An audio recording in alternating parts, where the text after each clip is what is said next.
Hello दोस्तों, welcome back to my channel. आज मैं आपके लिए लेकर आई हूँ भूतकालम नाम की मलयालम मूवी के हिंदी एक्सप्लेनेशन को। इस मूवी की IMDb रेटिंग है 8.1 आउट ऑफ 10, जो कि बहुत ही अच्छी है। सबसे दिलचस्प बात यह है दोस्तों, ये मूवी जब आप देखोगे तो आपको लगेगा कि ये सब आपकी आंखों के सामने ही हो रहा है। मूवी का क्लाइमेक्स आपको सोचने पे मजबूर कर देगा कि क्या सच में ऐसा किसी के साथ हो सकता है। और हाँ दोस्तों, एक्सप्लेनेशन शुरू करने से पहले मैं आपको ये बता दूं कि अगर आपने मेरे चैनल को सब्सक्राइब नहीं किया है तो प्लीज मेरे चैनल को सब्सक्राइब करके बेल आइकन के बटन को प्रेस कर दें, ताकि आने वाली मूवीज के नोटिफिकेशन आपको मिलते रहें। तो चलिए सीधे लेके चलती हूँ मूवी एक्सप्लेनेशन की ओर। मूवी की स्टार्टिंग में हम व्यूवर्स को एक फैमिली को दिखाया जाता है। इस फैमिली में आशा नाम की लेडी अपनी बूढ़ी माँ और अपने बेटे बीनू के साथ रहती है। आशा की माँ बहुत ही ज्यादा बूढ़ी और बीमार थी। आशा दिन रात करके अपनी माँ की सेवा करती है। बीनू बहुत परेशान होता है इन सब से। आशा उसको जब भी अपनी माँ की डायपर चेंज करने के लिए बुलाती, बीनू इरिटेट हो जाता, मगर वो भी क्या करता, मजबूर ही था।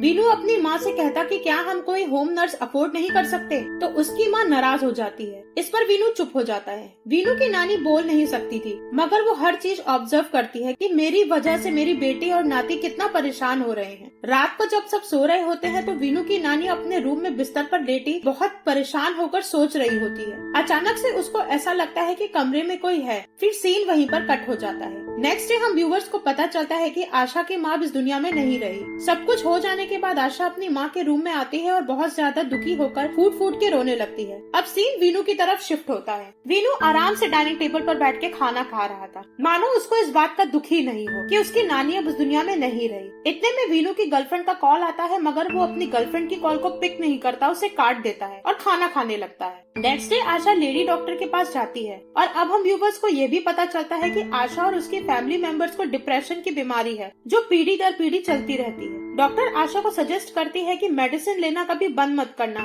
ये तुम्हारे लिए घातक हो सकता है। उधर वीनू को दिखाया जाता है, जो कि सिगरेट पीता था और नशा भी करता था। वीनू ने B फार्मा किया होता है और नौकरी की तलाश में होता है। उधर आशा अपने देवर से मिलने जाती है। फिर वो वीनू के बारे में डिस्कशन करने लगते हैं। आशा कहती है कि उसको जॉब ऑफर आए तो थे, मगर मैं उसको शहर से बाहर नहीं भेजना चाहती, क्योंकि मैं अकेली हूँ और वही मेरा एक सहारा है। अब रात को आशा वीनू से कहती है कि उसकी नानी की व्हील चेयर को उसके कमरे में रख दो। वीनू जैसे ही व्हील चेयर रखने लगता है तो उसकी नानी का चश्मा जमीन पर गिर जाता है। वीनू की माँ इस बात पर वीनू को बहुत बुरा भला बोलती है, क्योंकि उसको लगता है कि वीनू ने ये सब जानबूझ के किया है। नेक्स्ट सीन में आशा को दिखाया जाता है। वो एक नर्सरी स्कूल में टीचर होती है। इस स्कूल के हेडमास्टर आशा के पास आकर उसको कुछ दिन के लिए छुट्टी लेने को बोलते हैं, जिस पर आशा मना कर देती है। हेडमास्टर को पता चल गया था कि आशा को डिप्रेशन की बीमारी है। आशा वॉशरूम में आकर बहुत जोर जोर से रोने लगती है कि अब उसकी जॉब शायद चली जाएगी। घर आकर भी आशा रोती रहती है। वीनू डोर नॉक करता है। उसको लगता है कि उसकी माँ नानी के गम में रो रही है। फिर वीनू की होल से झांकता है तो उसको अपनी नानी का घोस्ट दिखाई देता है, व्हील चेयर पर बैठा हुआ। नेक्स्ट मॉर्निंग वीनू अपनी गर्लफ्रेंड से मिलने एक शॉप में आता है, क्योंकि उसकी गर्लफ्रेंड का आज बर्थडे है और वो शॉपिंग करने आई है। वीनू से प्रिया नाराज होती है, क्योंकि वीनू प्रिया को कुछ दिन से इग्नोर कर रहा था। वीनू के सॉरी बोलने पर प्रिया संडे मिलने का प्लान बनाकर वहाँ से चली जाती है। अब वीनू अपने दोस्त श्याम के पास आता है। श्याम भी B फार्मा कर चुका है। ये दोनों बेरोजगार होते हैं और अपनी प्रॉब्लम्स डिस्कस करते हैं। अब हम व्यूवर्स को रात का सीन दिखाया जाता है। वीनू को कुछ आवाजें आती है, मगर वो उनको इग्नोर कर देता है। नेक्स्ट डे वीनू का इंटरव्यू था और वो वहाँ जाता है, मगर बात नहीं बनती। वीनू श्याम के पास आता है और उससे कहता है कि तुम जिस होटल में जॉब कर रहे हो, मेरी जॉब भी वहीं लगवा दो।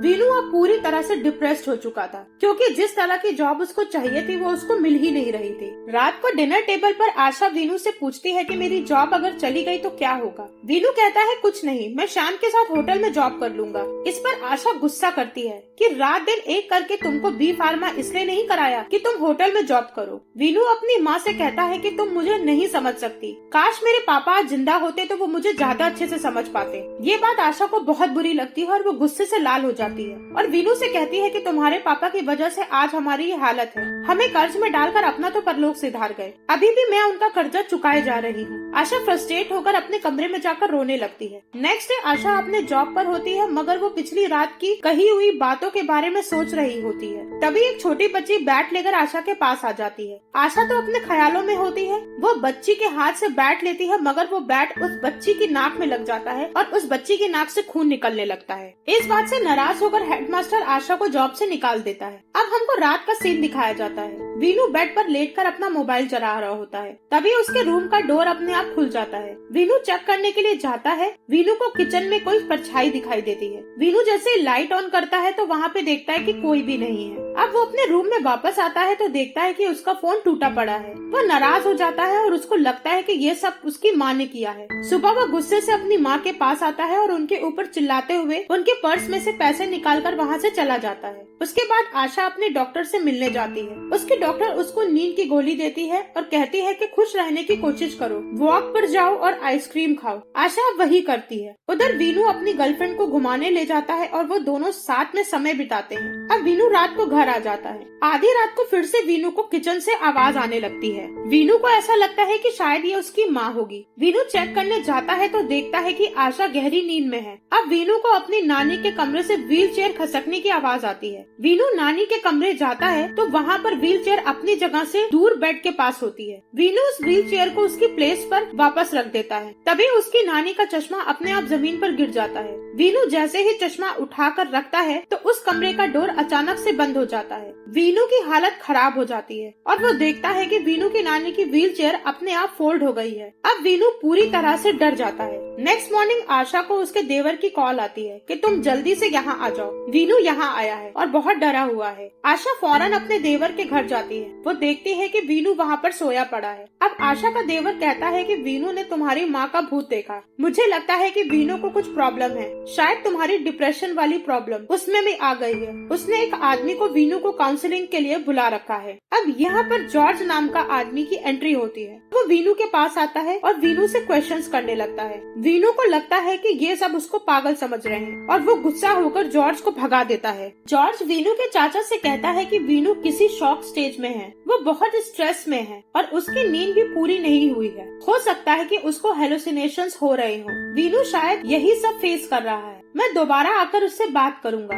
अब रात को वीनू टीवी देख रहा होता है और आशा वहीं हॉल में सोफा पर सो रही होती है। अचानक से उसको आवाज आती है। वो अपनी माँ को जाकर चेक करने को बोलता है। आशा चेक करके आती है और वीनू से कहती है कि वहाँ पर कुछ भी नहीं है। अब वीनू गुस्सा हो जाता है और अपनी माँ के ऊपर चिल्लाने लगता है कि क्या तुम लोग मुझे पागल समझ रहे हो। ये बोलकर वो गुस्सा करके चला जाता है। नेक्स्ट डे आशा और वीनू घर में नहीं होते तो वहाँ पर जॉर्ज आता है। जॉर्ज को आशा की पड़ोसन देखकर कहती है कि आशा डॉक्टर यहाँ गई है और बेटा बाहर गया है। आप इस घर से दूर चले जाइए, ये घर बहुतहा है। जॉर्ज फौरन उस औरत के पास आता है। वो औरत फिर जॉर्ज को उसके घर के पास्ट के बारे में बताने लगती है। कुछ साल पहले उस घर में एक फैमिली की मौत हो गई थी। उस घर के ओनर ने फांसी लगा ली और साथ में अपनी वाइफ और बच्चे को भी मार डाला। जो कोई भी इस घर में आता है वो भूतिया इंसिडेंट्स को फेस करता है। काफी सारे लोग यहाँ आते जाते रहते हैं। कोई भी इस घर में ज्यादा दिन टिक नहीं पाता। फिर जॉर्ज राजन नाम के एक आदमी के पास आता है। राजन उस घर का ओनर होता है जहाँ वीनू और आशा रहते हैं। राजन अब जॉर्ज को बताता है कि मेरे बेटे ने बड़े शौक से ये घर बनवाया था। मेरी बहू ने मुझसे कहा कि मेरे बेटे को कुछ दिक्कत है, दिमाग की बीमारी। जब तक मैं समझने की कोशिश करता तब तक उसने फांसी लगा ली। मरते मरते वो अपनी बीवी और बच्चे को भी साथ ले गया। रात को आशा नोटिस करती है कि उसकी वॉशिंग मशीन अपने आप चल रही है। आशा वॉशिंग मशीन ऑफ करके दोबारा सो जाती है। वहीं जॉर्ज उन फैमिलीज के पास जाता है जो पहले उस घर में रहा करती थी। वीनू अब पूरी तरह डिप्रेशन में आ जाता है। वो बाहर जाकर झगड़ा करता है, अजीब तरह से चीखने चिल्लाने लगता है। वीनू को हॉस्पिटल ले जाया जाता है। वहाँ पर आशा और उसका देवर आते हैं। वो वीनू की हालत देखकर हैरान रह जाते हैं। आशा का देवर कहता है वीनू को काउंसलिंग की नहीं, अब साइकाइट्रिस्ट की जरूरत है, क्योंकि मुझे लगता है कि बहुत देर हो चुकी है। उधर आशा वीनू को लेकर घर आती है। वो इतना अपसेट होती है कि अपने और वीनू के खाने में जहर मिलाकर ले आती है। खाना खाने से पहले वीनू बहुत इमोशनल होकर अपनी माँ से कहता है कि तुम ही अगर मुझे नहीं समझोगी तो मैं क्या करूँगा, किस पर भरोसा करूँगा। ये सब बात सुनकर आशा बहुत जोर जोर से रोने लग जाती है और वीनू उसको गले लगा लेता है और उसको यह एहसास होता है कि हे भगवान, वो कितनी बड़ी गलती करने जा रही थी। वीनू उसके पास आता है और उसे चुप कराता है। उसके बाद आशा फौरन उस खाने को डस्टबिन में फेंक देती है और दोबारा खाना खाना बनाकर लाती है। अब आधी रात को वीनू पानी पीकर ग्लास को डाइनिंग टेबल पर रखता है तो वो ग्लास अचानक अपनी जगह से हट जाता है। ये देखकर वो फौरन आशा को बुलाकर लाता है। तभी आशा और वीनू को दूसरे कमरे से आवाज आने लगती है। डाइनिंग टेबल की चेयर अपने आप खसक जाती है और गिर जाती है। अब ये दोनों भागकर बेडरूम में आकर अपने आप को लॉक कर लेते हैं। तभी कोई इनके रूम के डोर को जोर जोर से नॉक करने लगता है और देखते देखते वो दरवाजा अपने आप खुल जाता है। आशा और वीनू बाहर आते हैं तो इनको एक कमरे में फांसी का फंदा लटका हुआ मिलता है। वीनू फौरन किचन में जाकर फ्रिज के ऊपर से कीज उठाकर ले आता है और जब उनको एक आदमी का साया दिखता है जो सोफे पर बैठा हुआ होता है। उस घर में उनको एक छोटा बच्चा और एक औरत का भी भूत दिखाई देता है। वो लोग धीरे से डरते हुए डोर ओपन करते हैं और किसी तरह अपनी जान बचाकर वहाँ से बाहर निकलते हैं। मगर वीनू जब पलटकर देखता है तो उसको उसकी नानी का हाथ नजर आता है जिसको देखकर उसके होश उड़ जाते हैं। नेक्स्ट डे ये लोग और लोगों की तरह ही घर को खाली कर देते हैं और ये मूवी यहीं पर खत्म हो जाती है। तो दोस्तों ये थी कहानी भूतकालम की।